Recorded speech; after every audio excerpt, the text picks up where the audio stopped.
sino que tomen asiento en los sillones para que iniciemos una interesante conversación.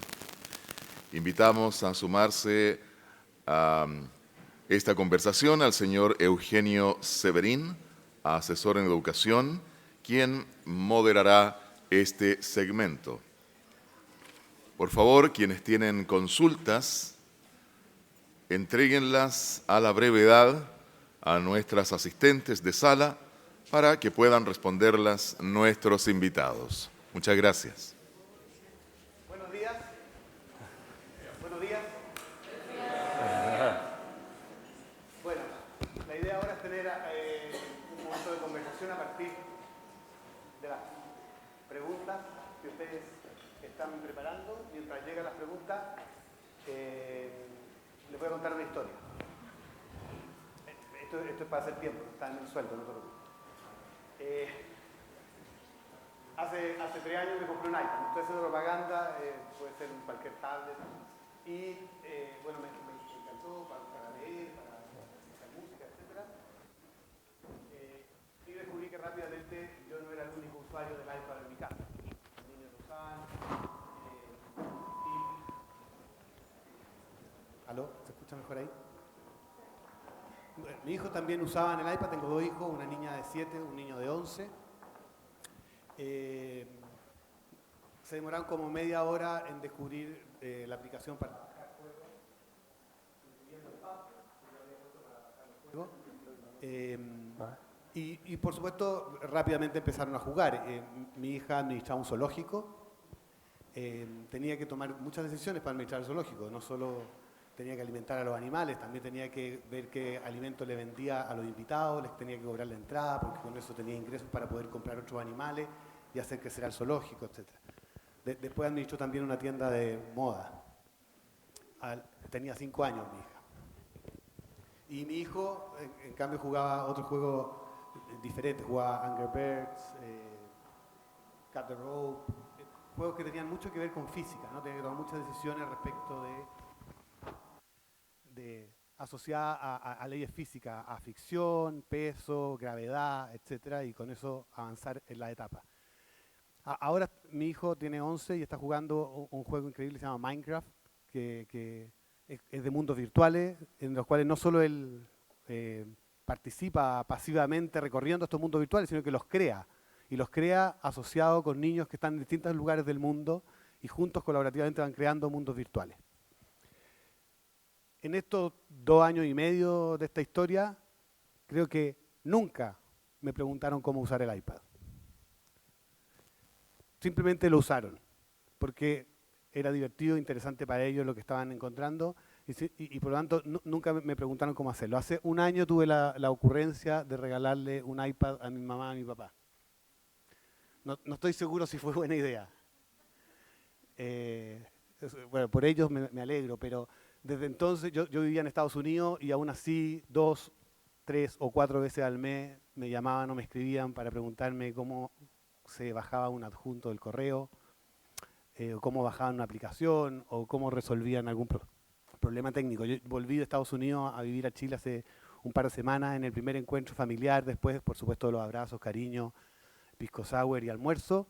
Estábamos sentados, mi papá se sienta al lado mío, mete la mano al bolsillo, saca un papelito y mientras lo desdobla me dice, tengo algunas dudas sobre el iPad.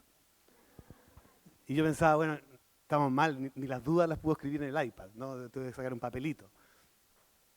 Con esto quiero decir que, a propósito de lo que veíamos de las habilidades en el uso de tecnología, me pregunto y le pregunto a nuestros invitados, como desde la experiencia que ellos tienen en su trabajo en Noruega, si la pregunta acerca de las habilidades en el uso de tecnología no es una pregunta de adultos, no es una pregunta hecha desde los adultos, desde nuestra necesidad de entender cómo funciona el dispositivo, cuando en realidad para nuestros niños no es importante cómo funciona el dispositivo. El dispositivo es más, el dispositivo es invisible. Nosotros nuestros hijos no ven televisión, ven programas, ven series, ven monitos, la televisión es invisible, la tablet es invisible, el computador es invisible. Lo que ellos hacen es lo importante. Por eso tal vez no me sorprende mucho el que cuando se miden las habilidades en el uso de tecnología, el número sea bajo, pero sin embargo más del 50% sabía buscar y más del 60% sabía manejar información. Entonces, la pregunta es, para nuestros invitados, desde la experiencia que ustedes tienen también del estudio que han hecho en Noruega, es ¿cuánto de las habilidades, gracias, y después voy a ordenar esto, cuánto de las habilidades digitales que los niños desarrollan son enseñables, medibles, y cuán importante es medirlas, y si no es más importante saber qué hacen con la tecnología y qué potencial tiene eso como uso educativo en la escuela, independientemente si cuánto saben o no acerca de la tecnología. No sé si bien o Let me start with a kind of quick history on technology. There's teachers tend to think about speaking and writing as something natural. El hablar, el escribir es algo natural. No piensan en la tecnología. Yo creo que un día, o que va a llegar el día en que podamos trabajar el trabajo conjunto en una realidad virtual va a ser algo muy natural y no vamos a pensar en la necesidad de ser capacitado en ese sentido para poder hacerlo.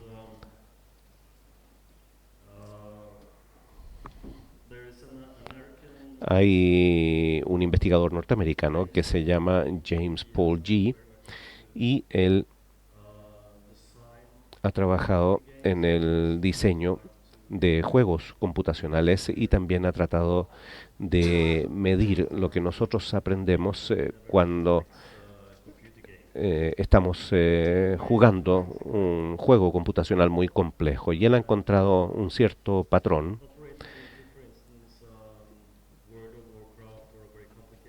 en el sentido de que al jugar con Warcraft o juegos muy complejos se asimila bastante al trabajo de investigación de los expertos. Hay que colaborar, hay que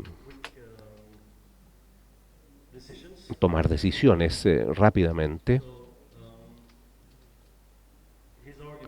Y por lo tanto, lo que él argumenta, lo que él plantea es que quizás los elaboradores de políticas, quizás aquellos que diseñan los espacios para el aprendizaje, debiesen de prestarle mayor atención a cómo se diseña un buen juego computacional. Porque cuando uno juega un juego educacional, ahí está presente la motivación.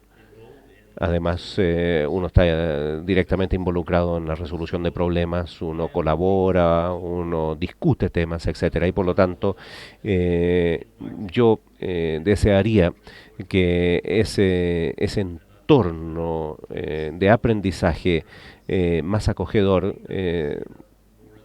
esperaría que eso se desarrollase con más fuerza y creo que en el futuro un número creciente de empresas van a ir creando ambientes de juegos que se puedan utilizar también para propósitos educacionales.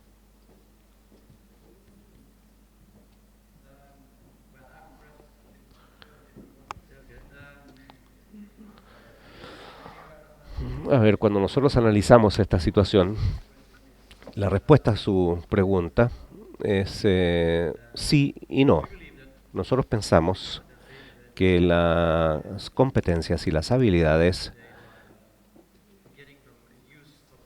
de los pupilos en cuanto a los juegos computacionales, que esa experiencia que obtienen en el hogar, significa que es muy difícil transferir hoy esas competencias, esas habilidades a una situación de aprendizaje formal, que es la situación que existe en las escuelas actualmente. Entonces, a pesar de que el futuro es prometedor y a pesar de que nosotros queremos contar con un horizonte más amplio en términos del uso de las herramientas digitales, todavía en el mundo existen ambientes escolares demasiado rígidos. Hay un enfoque en las asignaturas individuales, etcétera. Y nosotros hemos visto que incluso aquellos niños que son muy buenos con los medios sociales, que son buenos gamers, no tienen buenos resultados en cuanto al uso de la informática para propósitos de apoyar su propio aprendizaje. Estas son habilidades que creo yo que hay que aprender en las escuelas y hemos recién empezado a trabajar en ese sentido. Nos queda mucho por hacer todavía.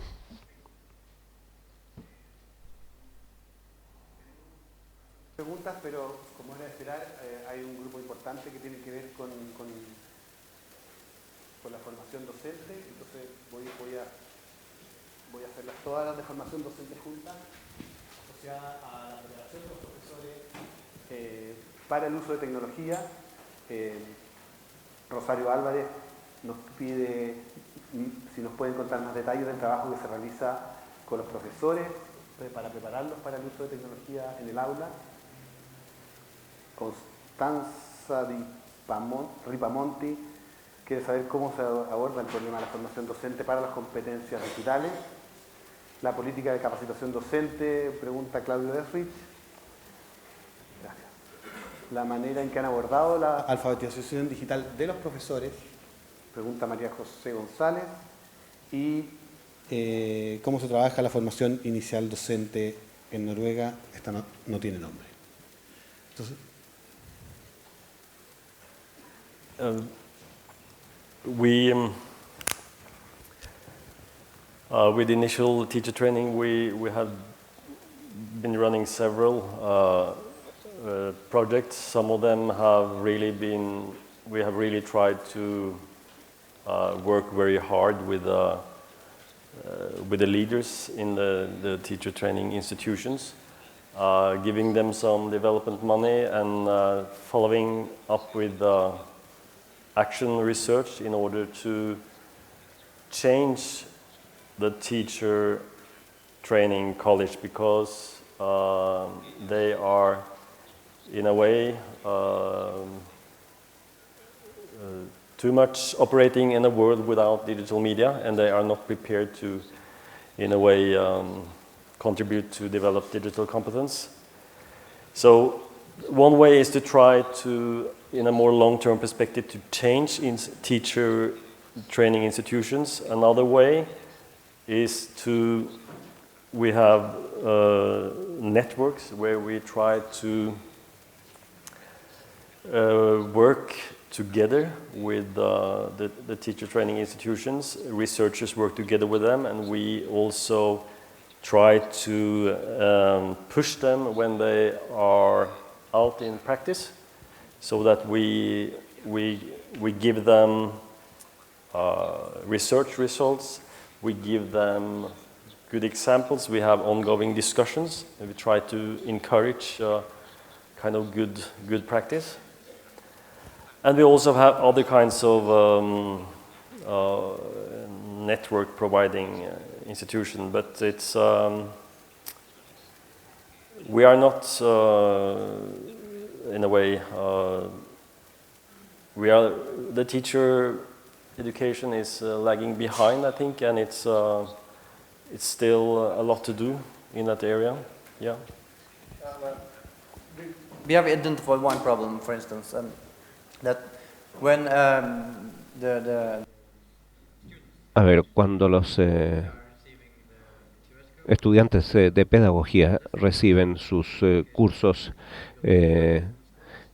teóricos y luego van a llegan a las escuelas a hacer su práctica, hay un docente que es responsable, que es el tutor, por así decirlo, de ese estudiante en práctica, y ese profesor en las escuelas no tiene ningún lugar formal de reunión con las instituciones ni con los estudiantes en práctica, y por lo tanto hemos estado tratando de establecer un lugar físico de reunión a pequeña escala, donde los profesores responsables y los educadores se reúnen y luego contribuyen con un insumo y monitorean el desempeño de los estudiantes en práctica.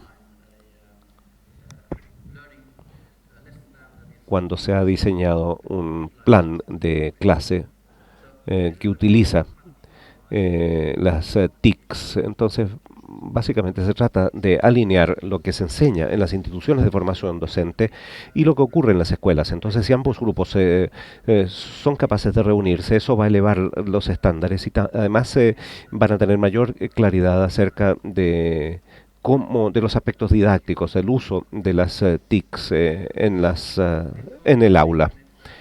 Y yo creo que eso es algo permanente, no es fácil de lograr, pero creo que es un trabajo muy interesante. Preguntas que también tienen que ver con los docentes, pero en particular se relacionan más bien como con las condiciones de trabajo de los docentes. Una que hace preguntas bien puntuales respecto de cuántos alumnos hay en cada sala, cuánto es el nivel de ingreso en relación a las horas de trabajo de los profesores y la relación de profesores, de las horas de los profesores frente a curso y de preparación de clase en Noruega y la valoración social de los docentes en Noruega. Otra perdona, no tiene nombre esa pregunta. Rodrigo Arellano pregunta también cómo involucrar y entusiasmar a los profesores con el uso de tecnología cuando de alguna manera los profesores también tienen temor sobre la tecnología en términos de que podría el temor de verse reemplazados por la tecnología en alguna de sus tareas. Y finalmente, ¿cómo es la experiencia de Noruega en relación a si las tecnologías siguen siendo un objetivo en sí mismo en la tarea de los profesores o una herramienta para la construcción de otros conocimientos? To obtain knowledge or additional knowledge in other areas.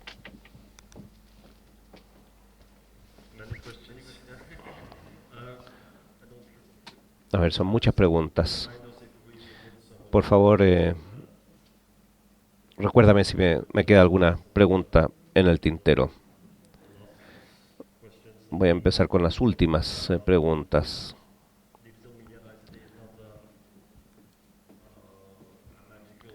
Los medios digitales no son algo mágico para los docentes. Quizás sean una herramienta, a pesar de que no me gusta mucho el término herramienta. Cuando los profesores, cuando los docentes descubren que pueden preparar sus clases de buena manera utilizando algún software y cuando descubren también que a los alumnos les motiva mucho más cada vez que utilizan aplicaciones, software, etcétera. Por ejemplo, si se les permite trabajar con simulaciones en asignaturas científicas, ahí los estudiantes se motivan más. Cuando un docente ve que hay un aumento en la motivación y que hay mejores resultados del aprendizaje, esa es una situación positiva. Pero por cierto, existe el temor entre muchos docentes, un temor hacia la tecnología.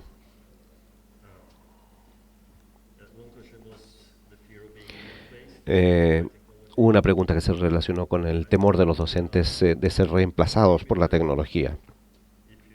Yo creo que si un docente puede ser reemplazado por la tecnología o por computadores, bienvenido sea, porque significa que ese docente merece ser reemplazado por la tecnología. También se preguntó acerca del tamaño de las clases. Yo creo que el tamaño normal en secundaria es de más o menos entre 25 y 30 alumnos. Y trabajan los docentes durante 40 horas. Y la situación es que en las escuelas de secundaria superior cada estudiante cuenta con un notebook. Y también los profesores tienen acceso a los notebooks. También hay recursos gratuitos de aprendizaje a nivel nacional que están relacionados con las metas curriculares. Entonces, por ejemplo, si la los dueños de una escuela o una pequeña escuela local no cuenta con suficiente financiamiento, nosotros tenemos recursos digitales de aprendizaje que son gratuitos y que abarcan la mayor parte de los propósitos del currículum para las escuelas secundarias de nivel superior.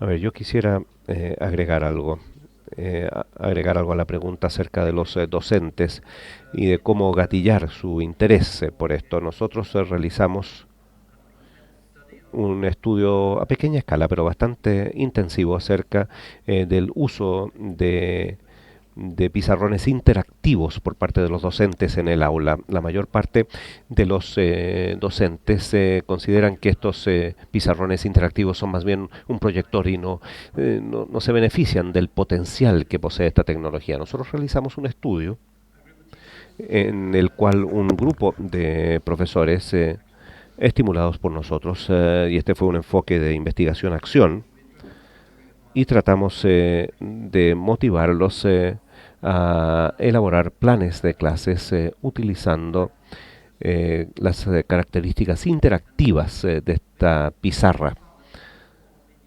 electrónica, y descubrimos que los profesores se demoraron más o menos un año en tener confianza, en sentir que conocían esta tecnología y que realmente esto mejoraba la experiencia educacional de los alumnos. Pero una vez que se llegó a ese umbral,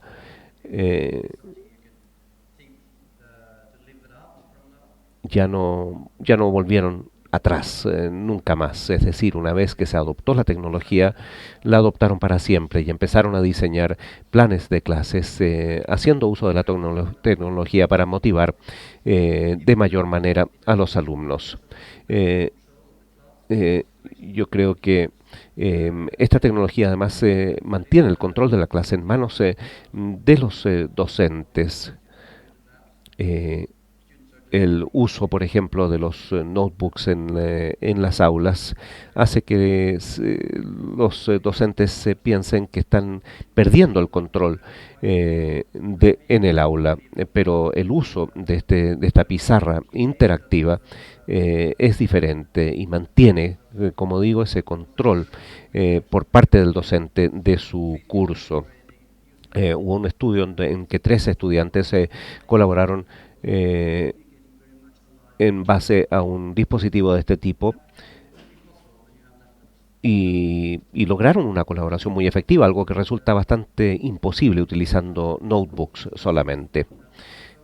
Todas estas, como dijo mi colega, son preguntas que hay que responder con mucha precisión cuando se trata de buscar una solución, es decir, qué es lo que está funcionando y qué no funciona en el aula. Y para crear mayor conciencia entre los docentes hay que proporcionarles herramientas que hagan que los docentes se sientan que siguen manteniendo el control y que siguen estando conectados con sus alumnos, por así decirlo. En comparación con otras profesiones, los docentes son valorados en Noruega. Por desgracia, se degradó el estatus de los docentes durante la década de los 90, cuando en este momento hay un cohorte de de docentes en Noruega que están débiles en cuanto a las ciencias y las matemáticas, y eso se evidencia en las pruebas, en los resultados de la prueba PISA. Ahora, si analizamos otros, si nos comparamos con otro país nórdico, con Finlandia, por ejemplo, ellos obtienen el mayor puntaje en la prueba PISA. Si nosotros analizamos el cómo ellos se enfrentan o qué valoración tienen de los docentes, ahí hay una valoración muy diferente. Si uno es un profesor en ciencia o matemáticas en secundaria superior, ahí los docentes tienen un salario bastante elevado, normalmente son profesores que tienen doctorados en ciencia, y yo creo que esa es también una de las razones de por qué Finlandia obtiene tan buenos resultados, combinado, por cierto, con buenas políticas.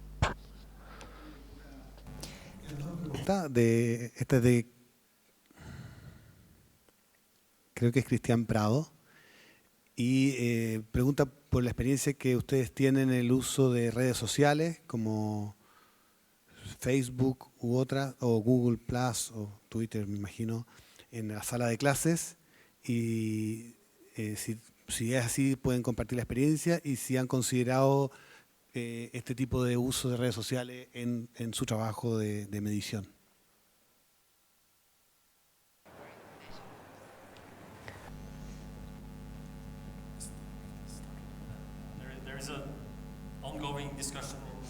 Hay una discusión en curso en Noruega y en muchos países sobre este tema.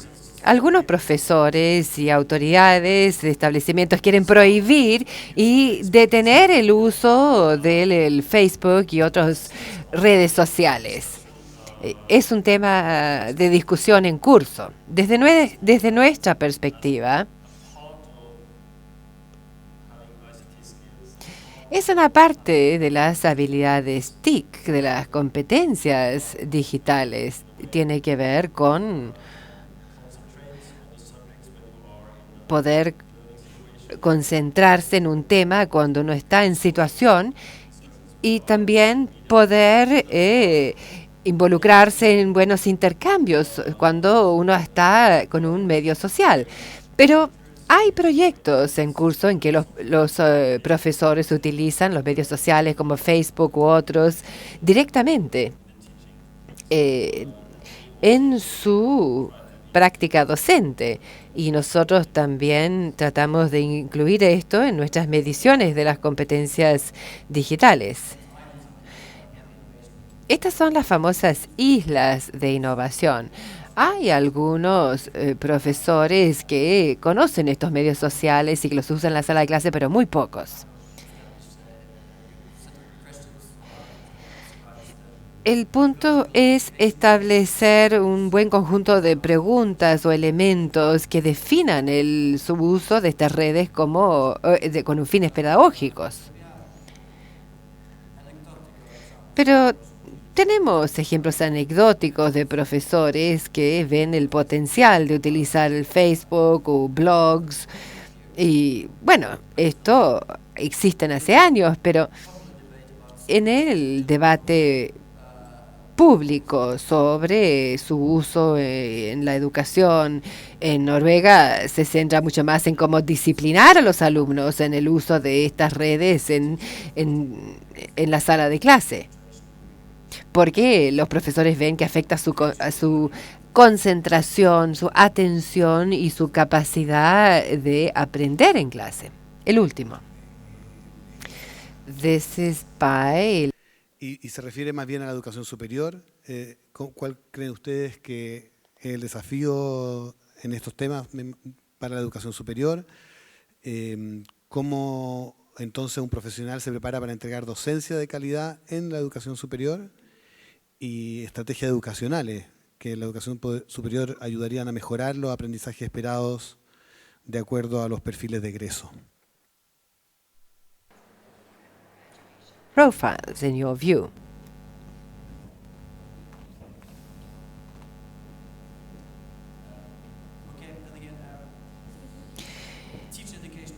Bueno, el sistema de formación docente es como notoria por su no inclusión de estos temas en el currículum. Ellos tienen como su propia cultura y su sesgo acerca de qué hace la docencia, la pedagogía, y frecuentemente ignoran las 5 habilidades básicas que hemos mencionado hoy. No hay buenas estrategias acerca de cómo los profesores podrían fomentar estos temas en los alumnos. Aún no es un tema desarrollado a nivel de formación docente, pero espero que a futuro sí se haga. Pero en la educación superior en general, cuando los alumnos pasan de la media a la educación superior, casi todos ya tienen su propio notebook y lo utilizan como herramienta de aprendizaje. Y luego cuando tomaban exámenes tenían que utilizar papel y lápiz. O sea, los exámenes y demás estaban como rezagados en comparación al dominio que tenían los alumnos de estas habilidades. Por lo tanto, se está intentando incluir estas herramientas en la formación anterior.